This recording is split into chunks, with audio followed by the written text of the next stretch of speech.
Riverside. Got it. Okay. Well, we're going to get started with the presentation, and there will be plenty more opportunities for engagement throughout as well. Next slide, please. So welcome every day to our presentation on toxic beauty products and Black women's health, a webinar for Black women and girls. We've held two previous webinars, one for hairstylists and one for nurses. And today is for kind of everyone else. And we're really excited to dig into the details. Next slide, please.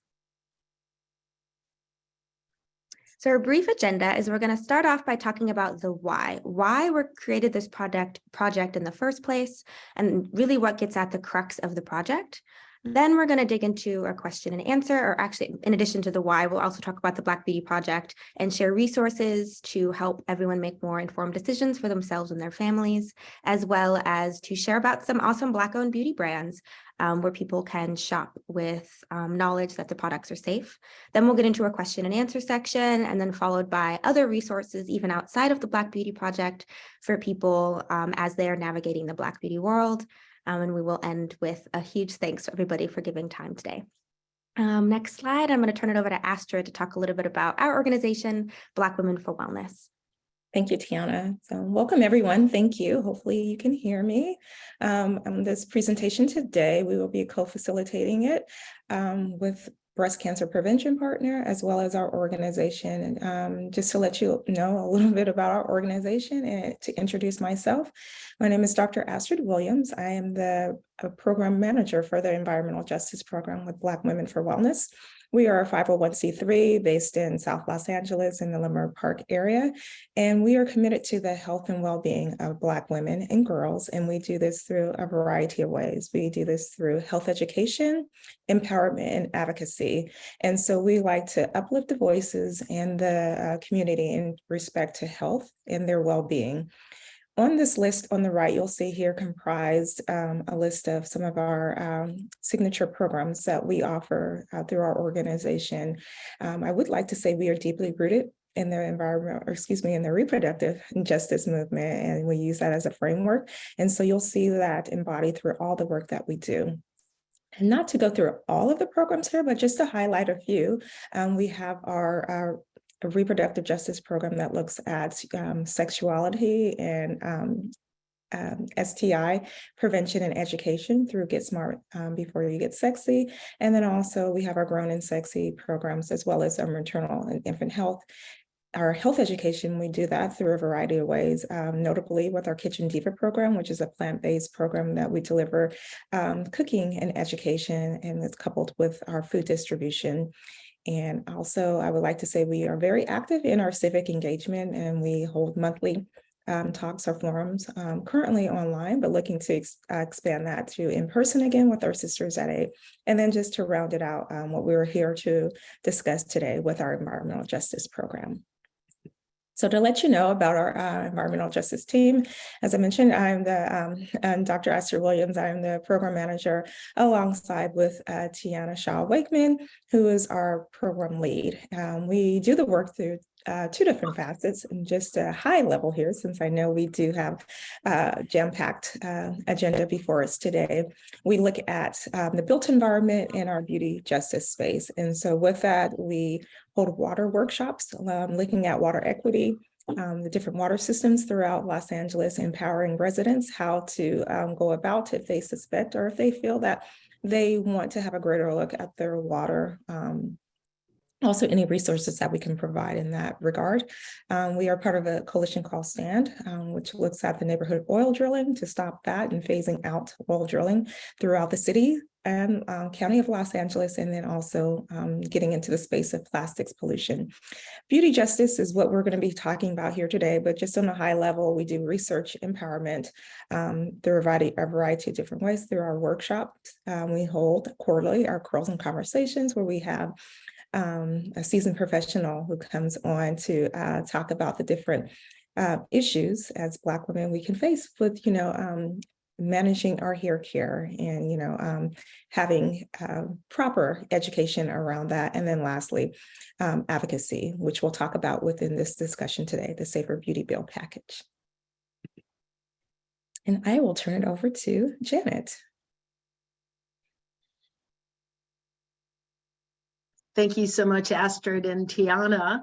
On behalf of everyone at Breast Cancer Prevention Partners, we are so excited to be co-hosting this webinar with you today. My name is Janet Nudelman. I'm the Senior Director of Program and Policy at Breast Cancer Prevention Partners. We're the only national breast cancer organization focused solely on preventing the disease by identifying and eliminating the environmental links to breast cancer. And by environmental links, we mean chemicals. We work to get chemicals out of the consumer products we use every day, including beauty and personal care products, out of our workplace settings, and also out of our communities. I also direct our 18-year-old campaign for safe cosmetics, which for the past decade and a half has been raising consumer awareness and demand for safe, non-toxic beauty and personal care products. We've been growing the safe cosmetics industry, and we've also been advocating for safer state and federal cosmetic safety laws so that everyone is protected from these unsafe chemicals, regardless of where they shop, where they live, or what they buy.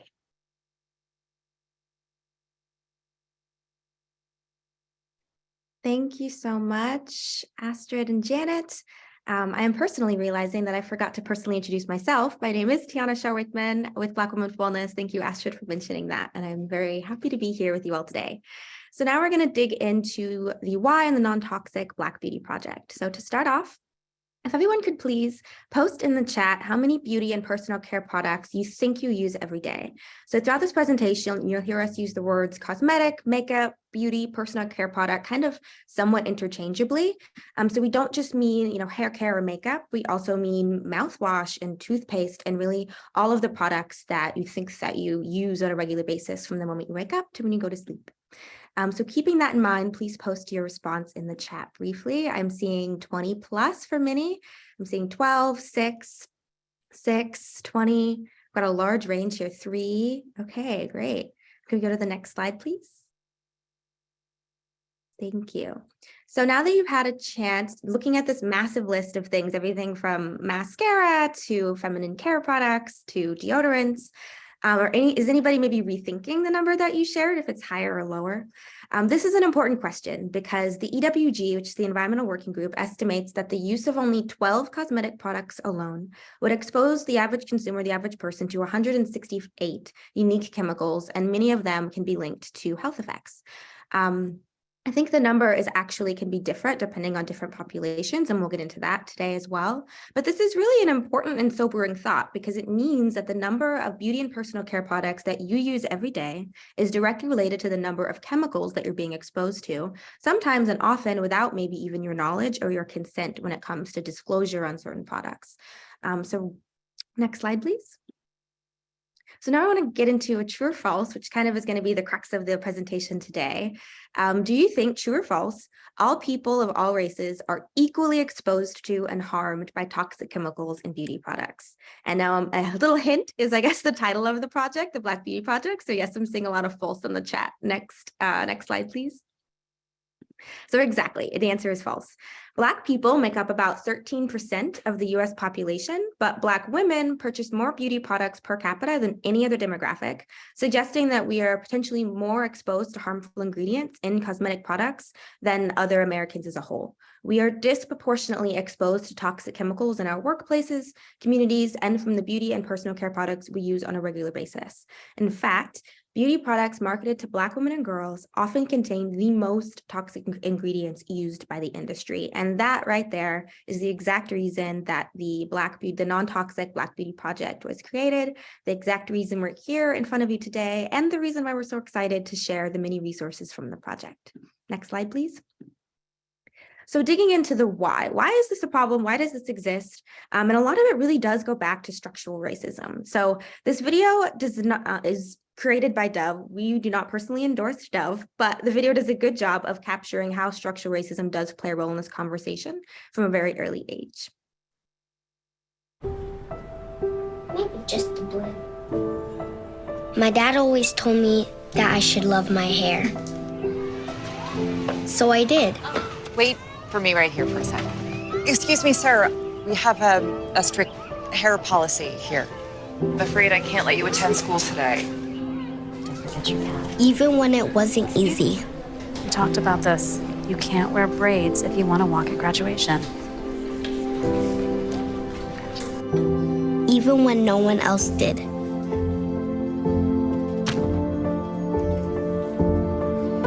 My dad always told me that I should fight for my hair. So I am.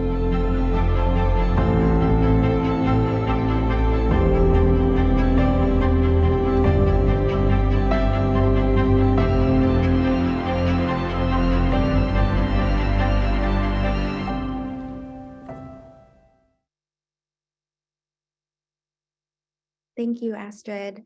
So this video is, thank you. This video really does highlight hair discrimination and racism and a lot of, experiences many of us on this call, I'm sure, have had in our lifetimes, unfortunately.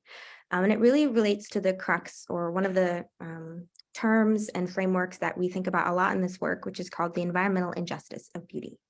So the toxic exposure that I mentioned earlier is magnified by the fact that Black women purchase and use more beauty products per capita than other demographics, spending more than $7.5 billion on beauty products a year and 9 times more on hair products than the average consumer. Elevated exposures to beauty product chemicals in Black women are, in part, attributed to sexism, Eurocentric beauty norms, or the belief that societal preferences for lighter skin and straight hair, and racialized beauty practices, all of which can have long-term consequences on both Black women's chemical exposure and our health and well-being.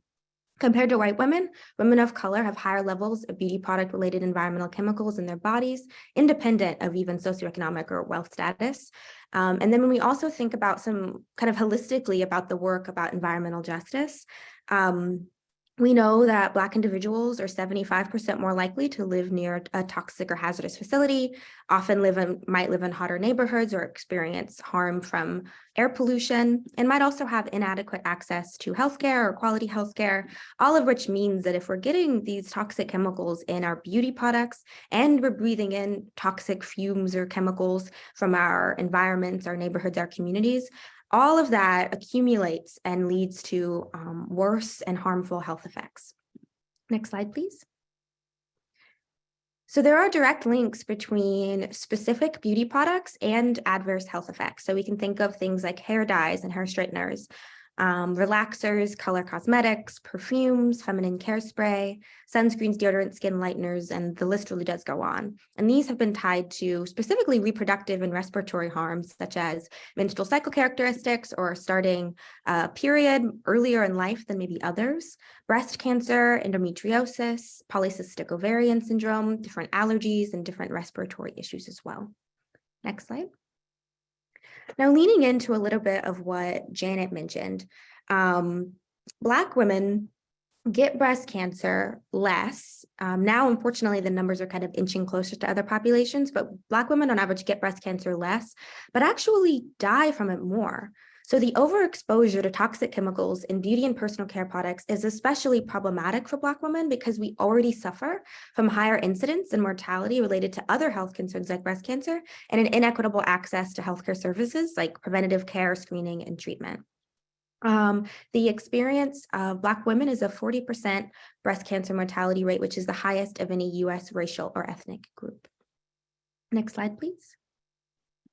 So there are some specific product categories that we can try to avoid if possible, specifically to reduce risk. A 2018 study conducted by the National Institute of Environmental Health and Safety found that Black women who regularly dye their hair face a 60% increased risk of breast cancer, and Black women who regularly straighten their hair have a 30% increased risk of breast cancer. And as if this weren't already bad enough, this past October, so very recently, a follow-up study by the National Institute of Health found that Black women who regularly straighten their hair also double their risk of uterine cancer. Now, again, it's important to say that we are not here to preach that you need to end this webinar and throw away every product in your home. We understand that this is all about a right to know, and it's all about knowledge and being able to make informed decisions about yourself and your family, and about the kind of products you do or don't feel comfortable using. So we're here to share the information so that you can make the choices for yourselves. Next slide, please. So outside of sort of categories or kind of classifications of products like relaxers and hair dyes, there are specific chemicals of concern that we can also look for in the products that we're using on a regular basis. And we'll dig more into this when we get into the website, the Black Beauty Project website, where there's a ton of resources on this. But just to list a couple chemicals, high-level chemicals that you maybe have probably heard a lot about if you're already getting into clean beauty. Parabens, phthalates, or hormones like placental extract. So parabens are often used as a preservative. They've been linked to reproductive harm, endocrine disruption, immune system issues, and can be found in hair, skin, makeup, and just many different products. It's, I would say, in general, being phased out a little bit more. But that's something to be aware of as we're looking at reading the backs of products, reading the labels of products. And then also phthalates might often be under kind of a scent category, have been linked to cancer, reproductive harm, and sometimes might again be in the label fragrance or perfume, so it can be harder to maybe figure out if they're in a product, but that's something to be aware of. And then when we think about breast cancer risk or cancer risk, hormones are a really important thing to think about in our products. So our bodies have a difficult time differentiating between synthetic estrogen, so the kind of estrogen that might be placed in a product and labeled for, hair growth or anti-aging, versus the kind that our body naturally produces. So hormones in product have been linked to cancers and can be found in different hair products, skin creams, etc. Next slide, please.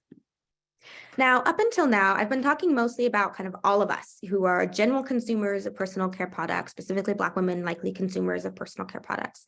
But hair care professionals, whom I mentioned we held a webinar specifically for last week, are overexposed and underprotected to an even greater extent. These workers are forced to bear a high toxic load for working day in and day out with some of the same ingredients we just showed can cause harm.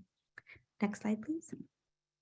And so from this population who we work closely with, we had a listening session not too long ago, a few weeks back, and found that a lot of stylists, even especially stylists who've been in the industry for a long time, are experiencing harm from the work that they do on a regular basis and aren't being protected enough by industry and regulation. So one stylist mentioned that over the past 4 years, they'd been doing more braiding and felt like their hands have been going numb regularly at night. And they said that the numbness sometimes woke them out of their sleep. Another stylist mentioned that they don't even do perms anymore because it was too strong, a stylist in the industry for 40 years. And even mentioned that when they have clients who want to get their hair lightened, they have to wear masks and other personal protective equipment to protect themselves. So this is to say that we as a whole, as Black people, have an unfair burden, and those who are in the hair care industry have an even greater burden. Now, this entire section, one slide back, please. This entire section of the presentation highlights that we as Black people have an unfair burden and that it is not our fault. Because of systemic racism, healthcare and access, industries not doing their jobs and providing safer products for us, hair discrimination, the list goes on, we Black women are in this position today of worrying about breast cancer or other reproductive respiratory risks. And we at Black Women for Wellness and Breast Cancer Prevention Partners are here to support you all as you navigate the world of beauty and clean beauty to protect yourselves, your families, and your communities. So now I'm going to pass it over to our partner, Janet, who introduced herself earlier, to discuss how regulation around these products plays a role into these conversations. And she's also going to discuss a set of policies that would put us on a better path. And then Astrid will dig into the Black Beauty Project itself and all the resources we have to offer. And then I'll dig into the website. So passing it over to Janet for the regulation discussion. Wonderful. Thank you so much, Tiana. So at this point, you're all probably wondering, how is it even possible that these toxic chemicals are in the beauty and personal care products that we slather on our bodies and on our babies? And if you are wondering, that is exactly the right question to be asking yourself. So let's start this conversation with another true-false question. Go ahead and write in the chat your answer to this question. The US has extensive laws in place governing the safety of cosmetics. True or false?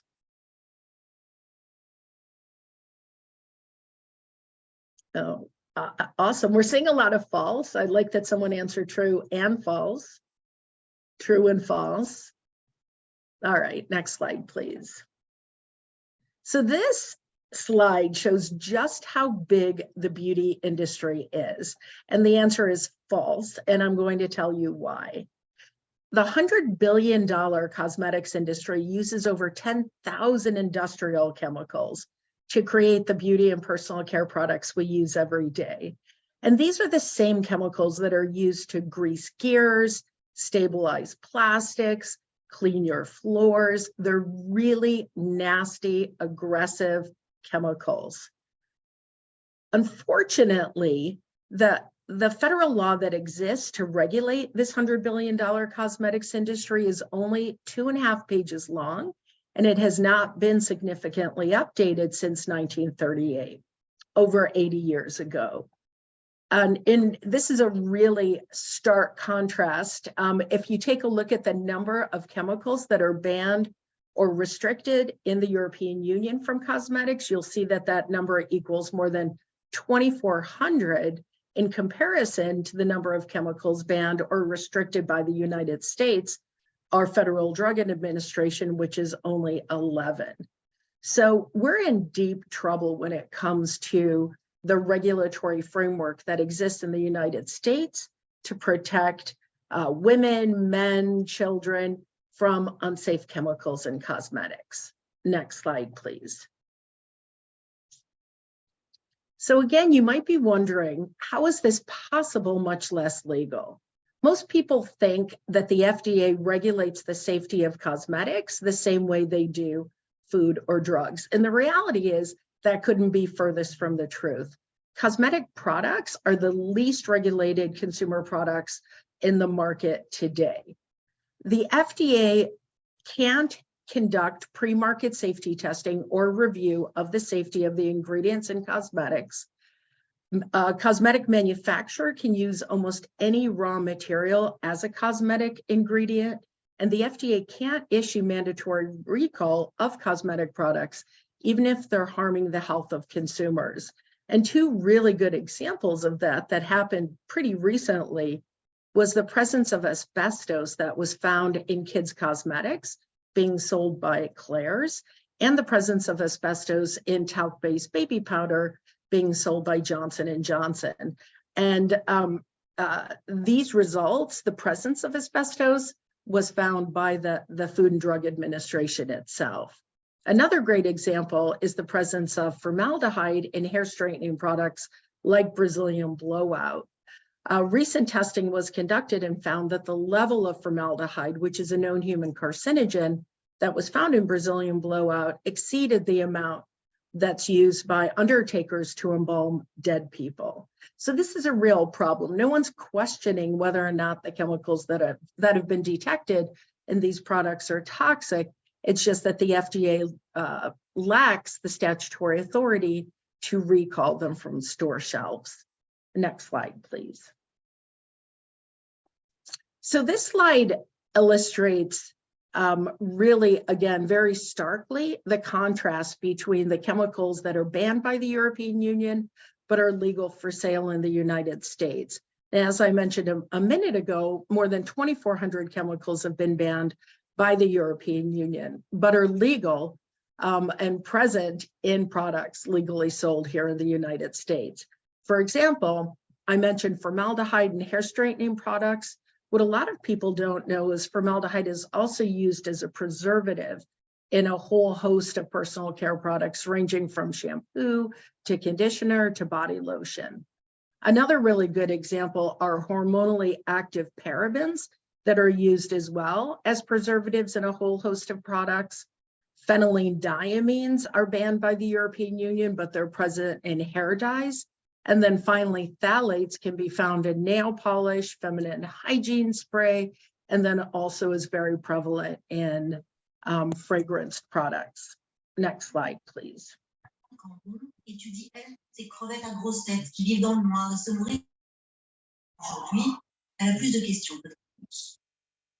Can you all go ahead and mute yourselves, please? Thank you. Thanks so much. But it's not all bad news. It might sound like it's all bad news, but it's not. The good news is that Breast Cancer Prevention Partners, our Campaign for Safe Cosmetics, Black Women for Wellness, Women's Voices for the Earth, We Act for Environmental Justice, and a handful of really strong clean cosmetics companies got together last year, and we drafted a package of 4 bills that were introduced in Congress to close gaps in cosmetic safety that impact everyone, but particularly women of color. And I want to just run through these bills really quickly. The first bill is called the Toxic Free Beauty Act, and it would ban 11 of the worst chemicals from cosmetics that are already banned by the European Union, the state of California, and the state of Maryland, but present in cosmetic products legally sold in the US.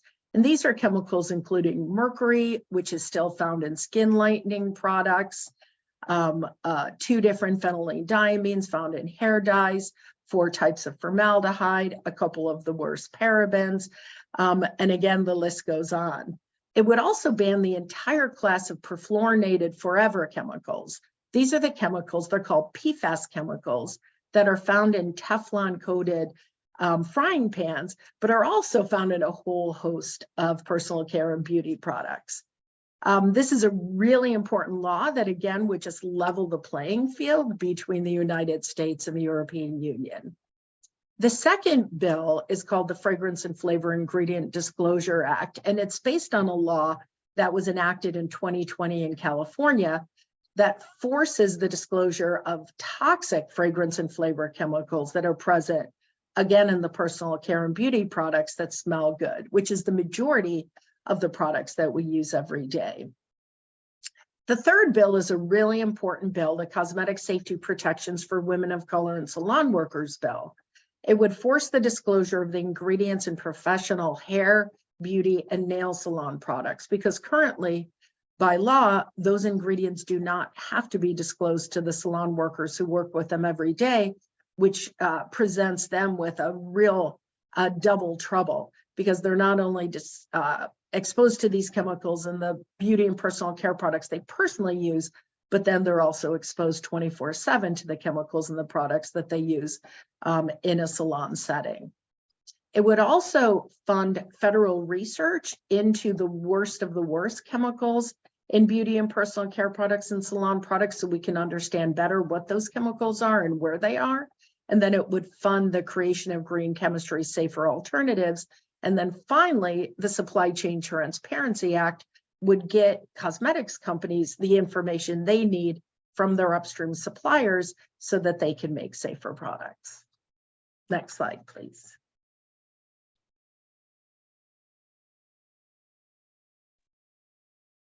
Astrid, I think you're muted. Thank you, of course. Thank you. Thank you, Janet. I'll take it over from here. And so you've heard a lot. Just to round out our presentation today, I want to lastly cover the section on our non-toxic beauty project that we have. And so you've heard a lot today about the problem that Black women are overexposed and underprotected from the toxic chemicals in the toxic hair care and other beauty products that they consume every day on their families, in themselves. And the Campaign for Safe Cosmetics decided that they wanted to do something about this problem. So together, we with leading scientists and nonprofit organizations working to improve Black women's health, spent over 2 years creating the Campaign for Safe Cosmetics Non-Toxic Black Beauty Project, which I want to talk to you about today. So there's 4 prongs to this that we want to discuss. And the first one here is to raise awareness. And so first and foremost, this project will be raising public awareness around manufacturers and retailers and their awareness about the problems and the hazardous chemicals that can be contained within Black beauty beauty products. Because as a society, we can't do something about a problem that we don't know that exists. And so everyone has a role to play. And if we are to address this important public health issue, salon professionals, consumers, policymakers, business owners, and retailers, we all have to join together. We believe that everyone has the right to know about the ways that we are being affected and aren't being protected. Next, we want to look at how we can get this into the hands of everyone. And so Tiana will be covering the website or the database, so to say. And so we'll take you onto that so you can become familiarized with it. But this next goal here is to get safer products into the hands of Black women and girls. And so with the help of 19 members of the advisory committee, the Campaign for Safe Cosmetic created a list of 80 non-toxic Black beauty brands. And we made this available to consumers to be able to utilize. Made and sold by Black beauty-owned companies, this list is comprised of a list that has over 250 toxic chemicals on the campaign's red list of chemicals of concerns that should not be used in consumer products, most specifically related to cosmetics. And for the first time ever, this is a not to use or do not use list, also includes chemicals linked to health concerns that are disproportionately impacted by Black women. And so we created this database so Black women can shop with confidence, knowing that they are choosing products or they are purchasing products that do not contain chemicals linked to negative health concerns. And since this is the first year of the product, we hope that you will help us to grow this list. And we are certain that we can have others to join this list to recertify companies in the year of 2023. So next you will see here is the third issue. We want to raise awareness and equip consumers about how they can, utilize these resources. And so the third goal here is to have Black women to be able to utilize these resources. And you can see a variety of different resources here, including tip cards and other resources that they can trust that will empower them to make healthy decisions about products that they use. And so this slide shows here some of the exciting resources that we've developed, which include infographics, also fact sheets and tip cards, all of which are available and downloadable on the Campaign for Safe Cosmetics website. The fact sheets include listing of the 51 top chemicals of concern found in nearly 8,000 Black beauty and personal care products we reviewed for safety last year. And then secondly, fact sheets that list the names and chemicals organized by their specific product category. And then another thing is to note that the important resource is at the Campaign for Safe website. Here you can find detailed information about other chemicals of concerns that can impact your health and well-being via a chemical glossary where you can search by product name, making it easily available to you. And then also more information about state, federal, and international regulations of chemicals in cosmetics. An action center where you can write members of the Congress and companies urging them to do a better job in protecting the health and well-being of Black women and girls and just consumers in general, and also to fight against chemicals of concern in beauty and personal care products. And so this is a wealth of materials here, as you can see, that you can utilize for your own use. And then lastly, we want to take a look at the last portion of what we want to share is how we can grow the safe beauty brands industry. And so this fourth goal here of the project is to help to grow the safe Black beauty industry by elevating companies that are making safer beauty and personal care products for Black women and providing them with technical support to Black-owned beauty businesses that do not make the list and want to do better. So we don't want to exclude anyone from this list. Hopefully next year we can have a host of other companies that will join the list on there and providing them technical assistance to be able to move forward. On this slide here, you'll see images of some of the CEOs of the Campaign for Safe Cosmetic verified brands, which have already and will be featured on socials as well as spotlighted on the Safe Cosmetic website at safecosmetic.org blog. And so as I shared before, we wanted to take time to go on to the website to be able to share with you how to navigate the site. So I'm going to stop sharing and allow Tiana to take over from here. Thank you so much, Janet and Astrid. I'm going to share screen so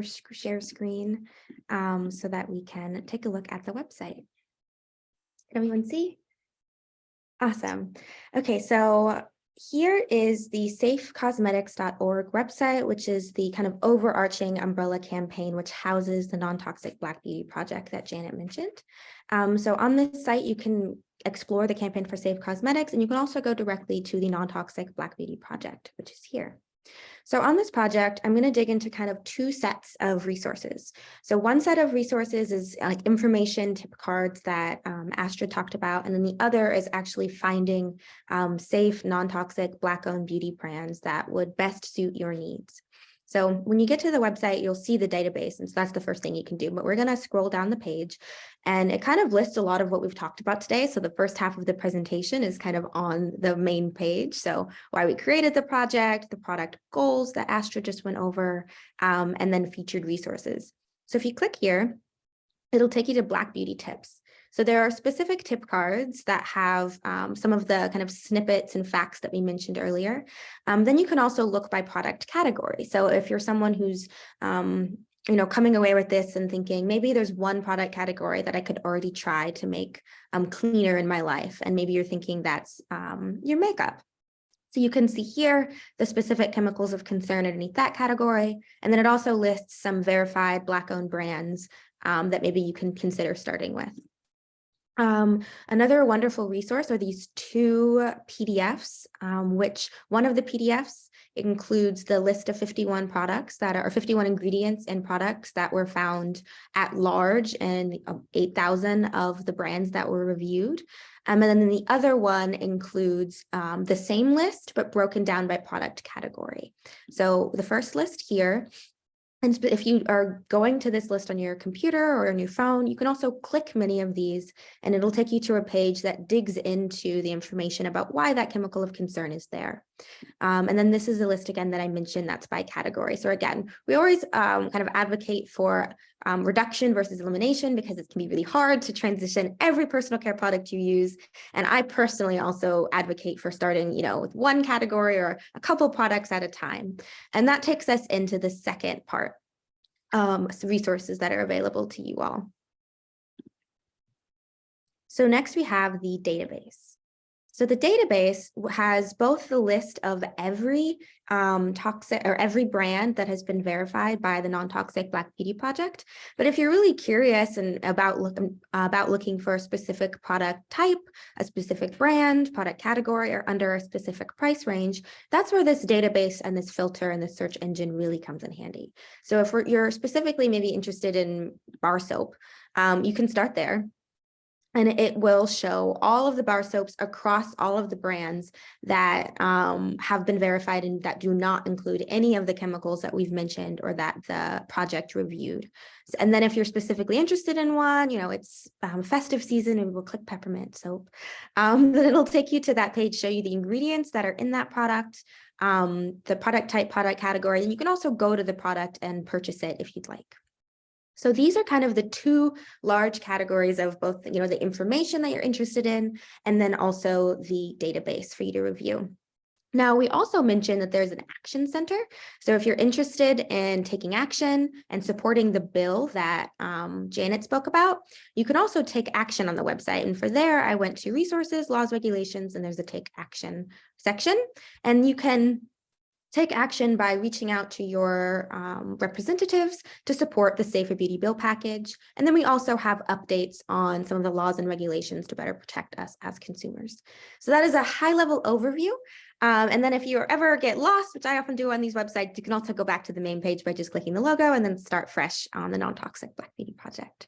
So I'm going to stop sharing screen, and for the next 10 minutes or so, it is turning it over to you all who joined us today to dig into questions that you may have. So if there's any questions in the chat, or if you want to unmute yourselves, please do. And myself, Astrid, and Janet will take questions.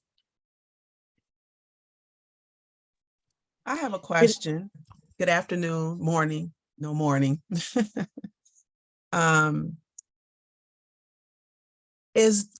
Have you all considered, or someone considered having this in an app form? The reason why I'm asking is because there's this app called Think Dirty. I think it's called Think Dirty, yeah.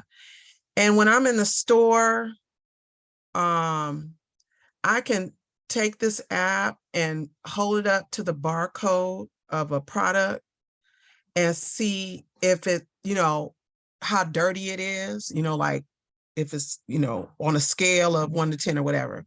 And I was just wondering, would you all consider, because this is a lot of information and, I want to have it when I, go somewhere, as opposed to, like a card or whatever, although those are good because, I'm gonna download everything, but it's just a question. So I can jump in and say that I think that's a great idea, Monique. Thank you for the suggestion. And it's certainly something that the Campaign for Safe Cosmetics could consider. We worked really closely with Clearia, which is this awesome web extension, which serves the same purpose as Think Dirty. And if y'all don't already have it on your phones and on your laptops, I really recommend you do so. And I believe that Clearia was thinking about doing exactly what you're talking about. So why don't we investigate and we'll let y'all know. But thanks for the idea. It's a good one. Thank you. And I see someone in the chat asked about a social media toolkit to highlight the campaign, and someone replied that they'll be in touch. So there are resources, and then also a lot of the resources on the website that I just showed are downloadable. So you can also download and share and amplify as well. And someone else asked if the recording will be sent to attendees. And yes, everyone who RSVP'd will be getting the recording. So even if some people couldn't make it, or your friends who couldn't make it, they'll also be getting the recording. And then you can also, send it around to friends and family who maybe weren't able to be here today. And next I see we have Arthur Bowman. If you'd like to come off mute and ask your question. Thank you. Sure. Yeah.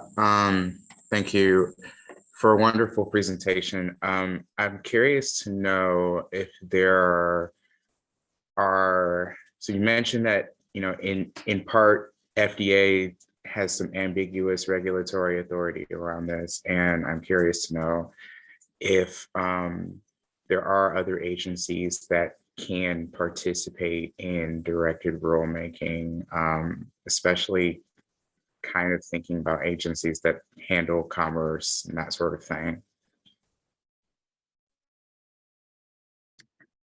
I'll go ahead if that's okay, Tiana, and start the response off. That is such a good question and such a logical question. Unfortunately, chemical regulation at the federal level is siloed by product, not by chemical. And it's so crazy because so many consumer products use the same chemicals. So for example, phthalates, which we mentioned, which are present in beauty products, are regulated by the FDA, but when they're present in cleaning products, they're regulated by OSHA if it's a worker cleaning product, or they're regulated by the Consumer Product Safety Commission if they're present in a retail cleaning product. And so there's just a lot of siloing of both product regulation in terms of safety as well as information sharing. So the short answer to your question is no. There really is no other way to get to the safety of the ingredients in the products. The marketing of the products could be dealt with by the Federal Trade Commission, but there's really no other way to address the problem. And outside of kind of federal agencies, we also have state. We live in California, and so there are a lot of state bills, and then New York passed an interesting bill related to feminine care products. And some of those statewide bills can have kind of national effects related to brands kind of, requiring disclosure and then doing that across the board now. So going to like state agencies to make change, and then hopefully seeing ripple effects, or at least using that to be able to write reports, which is what Women's Voices for the Earth has done for feminine care products in New York. And we're working on another project related to salon products in California to see, now that a law passed that requires salon products in California to have disclosures, which it's insane that anyone would have to work with the product and be unable to access the ingredients that they're using anyway. But now that that's required, we are also doing another project to review, now that we have this, interesting thing to learn, what are the things that have been used, what needs to be changed, et cetera. So some of the like more local work can have those national effects, or at the very least help us as like an advocacy tool to talk about the federal things and to convince federal entities to make these changes as well. And I see, oh, go ahead. Can I mention one more thing? I didn't notice that Arthur is from Center for Environmental Health. So I'm just gonna take a moment to just give a shout out to CEH for the really great work they do. They sue companies that illegally use Prop 65 chemicals in their products and have done a great job suing a lot of cosmetic companies for doing that. So thank you for your great work, Arthur. Yes. Thank you. And we are thinking through how to kind of extend our Prop 65 advocacy in the coming year. And, you know, we've been looking to and very inspired by the work that you all are doing at Black Women for Wellness. So really excited to be here. Thank you so much. Yes, and just also like to highlight, got the opportunity to meet you last week, author in person at the Biz and Geo conference in the work group that we had. Yeah. Pleasure to see you again. Thank you. Thank you for your question. Nikisha, do you want to ask your question? And then Monique, can you maybe please put your question in the chat and we can address it there because we're a little short on time. Thank you. Yes, thank you so much for this wonderful platform. I happen to be a cosmetic scientist with well over 20 years of experience. Right now, I'm a director of product development for a major contract manufacturer in the Midwest. And my comment is, how would you go about within your social media platform and any of your other marketing platforms to ensure that the data that is being expressed is of scientific data? So what I've heard today was wonderful, but what I hear oftentimes on social media is almost more of a marketing ploy or like a scare towards many African-American women, and they use generalizations such as parabens cause cancer or sulfates are toxic, and it's not really given sound scientific information. So I want to know what the plan was to make sure that you are really emphasizing the safety and the efficaciousness of the safety, not necessarily that is any perceived chemical is perceived as being bad or is going to cause cancer or is going to kill me. So Thank you. Oh, go ahead. I was just going to say, I appreciate your question. And on the website, I want to highlight, we didn't get into that. We did for the nurses presentation, but for this one, we didn't get into those. There are a lot of studies and sources that are linked into the Safe Cosmetics website. So this entire project is science-based and is science-informed. So that is how we do operate the campaigns that we push forward on, also from both a public health perspective and then also, as far as we're aware, from a chemistry perspective as well. But I'll pass it over to Astrid really fast. Yes, and so yeah, just to continue on with what Tiana says, yes, making sure that it's rooted in science and having scientific evidence and citation. As you can see in the presentation here, I mean, we didn't click on it, but it does have citation resources in there. And that is a huge problem that, you know, now in today's, you know, social media, you know, that we live in, that you have influencers that are not, you know, knowledgeable about the science or the, you know, the research behind it. And they will use, you know, trending words, you know, in their language. And so it can be very hard as a consumer, as just a regular person, to decipher whether or not, you know, that is true and that is safe. And so definitely wanting to make sure that there's a link between what is being conveyed and the research that supports it on there. And so with the campaign for Safe Cosmetic, we can support that through, you know, the scientific evidence. Okay, thank you so much for your question. Somebody chatted me personally that I will respond, not to name a name, about if we have ambassadors to empower groups to host this forum. And I think that's a really interesting idea to have, you know, non-toxic Black Beauty Project ambassadors or things like that. So that's a great idea that we can think about. Thank you so much for that consideration as well, and also respond in the chat. And now I want to, if people have more questions, please put them in the chat. And if we can't get to it in the chat or today, we can definitely, we'll be sharing our email. So please reach out with any more questions. We really have this entire project, this entire series is for you all. So we really do want to answer any questions that you have. Please, Astrid, if you could reshare the presentation so we can express the other resources that are available to you, or some of which, again, were already mentioned by some of the people here today.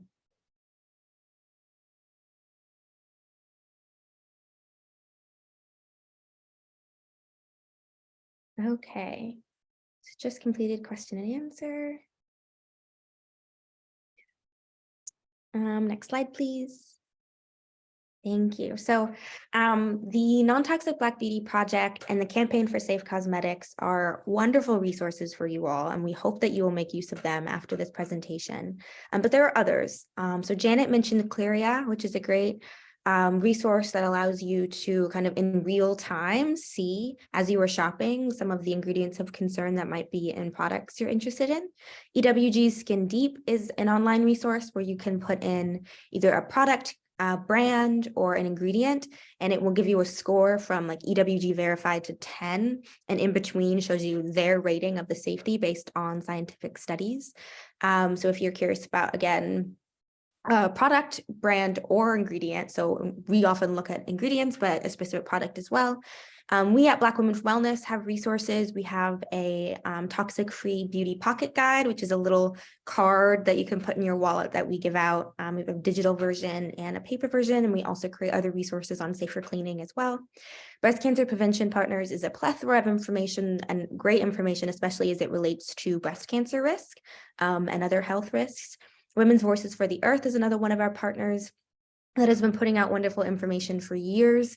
And I mentioned earlier, they have a report on kind of ingredients of concern in feminine care products, because a lot of sub-ingredients in, a pad or a tampon aren't always disclosed, the fragrances that might be used, or plastics or dyes that can have effects on reproductive health. And so they just put out a report highlighting some of those, which is really helpful, as well as other resources to keep ourselves safe. And then also Silent Spring Institute is a research institute we work with that helps us create a lot of the research to inform the work. So these are some other resources for you all as well. Next slide, please. So we do ask that you please let us know how we did. We have a very brief evaluation. It should take far less than 5 minutes, likely 2 to 3 minutes.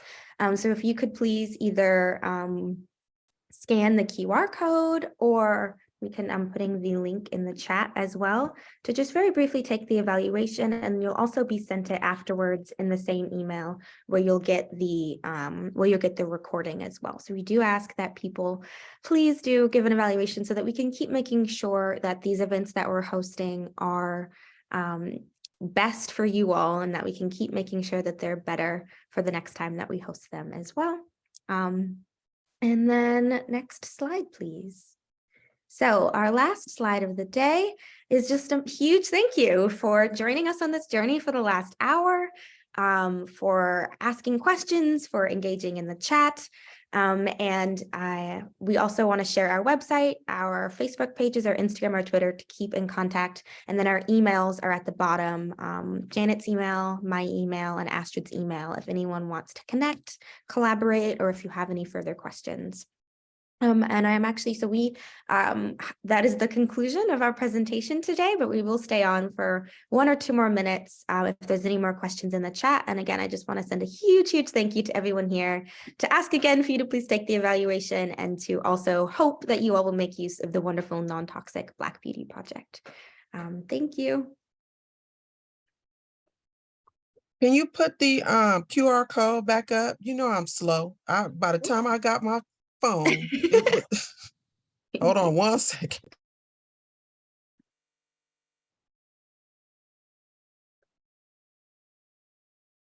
I'm also seeing a question in the chat. Would herbal or holistic hair care and makeup alternatives like infused hair oils, herbal dyes like henna, and plant pigments and things of that nature that I make for myself be a better way or safer way to manage my natural hair? It's pretty expensive making that transition, and oftentimes inaccessible to find the correct scientific method to making these products. I think, so one of the things I'll say is, for me personally, I often do use whole products. So I will use just a jojoba oil or a specific kind of category, rather than always making products, because that, like you mentioned, can be difficult. So I think it's up to yourself and your needs. And there are resources on the website about ingredients of concern to still watch out for as you are buying, what might be labeled clean beauty or a clean product as well. Hope that is helpful. Okay, thank you all. I think that concludes our project. I don't know if Astrid or Janet, you have any final comments, but. No, I think you did an excellent job, and want to thank everyone for tuning in today for our presentation. Yes, the same from Breast Cancer Prevention Partners and our campaign for safe cosmetics. Thank you, Astrid. Thank you, Tiana. And just thank you, Black Women for Wellness, for all of the great work that you do. It's been a pleasure talking with everyone today. Yes, likewise. Thank you.